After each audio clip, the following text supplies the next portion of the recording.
Hi, I'm John Dramel, and welcome to another episode of Sci School. Today I'm going to be talking about a much more conventional topic compared to what I talked about in the last video. An AU, or artificial uterus. Today I'll be talking about nuclear energy and why it is way more efficient at generating electricity than burning fossil fuels. Today, around 10% of our global energy comes from nuclear reactors. 85% comes from burning fossil fuels like coal, oil, and natural gas, and then the remainder comes from renewable sources of energy like wind, solar, and hydroelectric plants. So what exactly is electricity? Electricity is simply the flow of electrons from atom to atom. Now, electricity can be generated using a generator. A generator works by spinning a magnet around a coil of wire. The magnet gets the electrons flowing in the coil and will generate electric current.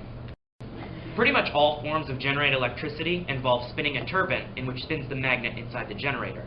The turbine can be spun by harnessing flowing water or wind, but most commonly the turbine is spun by heating up water and turning it into steam. The water is usually heated by using fossil fuels, but fossil fuels have a lot of disadvantages.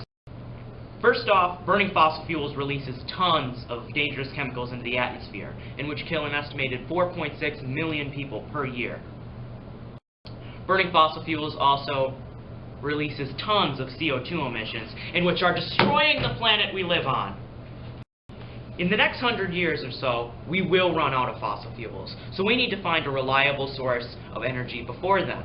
A lot of people think that when we run out of fossil fuels, we'll just start putting up solar panels everywhere and sticking up wind turbines to generate our global energy needs, but by the time we run out of fossil fuels, the global population is expected to be at 11 billion. And where the heck are we going to put all these solar panels and wind turbines? We're not going to have room. All the wide open areas of spaces that we're going to have is going to be for growing food to feed these 11 billion people we have. We need another solution.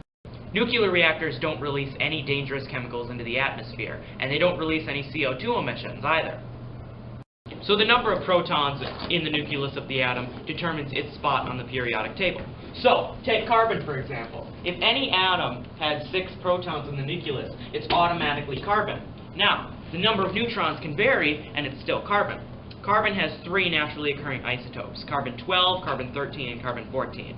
The number indicates how many total nucleons there are. So since I know that carbon is number 6 on the periodic table, and it has 6 protons, I can do simple subtraction to determine how many neutrons there are. So how exactly do nuclear reactors work? They work by bombarding extremely heavy elements on the brink of stability, like uranium-235, with neutrons. When a neutron gets absorbed by the nucleus of a fissile element, it splits into lighter, more stable elements. It also releases more neutrons, and which will get absorbed by more nuclei, but the important thing is, it releases radiation. The radiation then heats up water to around 800 degrees Celsius. Now that's a little bit of a problem, because water starts to boil and turn to steam at 100 degrees Celsius. So in order for water to be kept as a liquid at 800 degrees Celsius, the reactor needs to operate at extremely high pressure. Pressure in some reactors can get up to 2,000 pounds per square inch. This water that's under extremely high pressure then transfers its energy to water that is at normal pressure. Now this water does turn to steam, and that steam pushes a massive turbine in which is attached to a generator. This big turbine is 16 feet in diameter, and in some reactors it's up to 50 feet long. Now this turbine is moving so fast, it's moving at around 3,000 revolutions per minute. Okay. 1 ton of uranium produces the same amount of energy as burning 17,000 tons of coal. Right now you're probably thinking that nuclear energy is pretty awesome and we should stick up a whole bunch of nuclear reactors everywhere. But in part 2 of this series, I will talk about the negative effects of nuclear energy and why we should stop using it. But in part 3, I will talk about how we can fix all of the problems associated with nuclear energy. Now, if you have any questions or comments about this video, you can send me an email at scieschooleducation@gmail.com.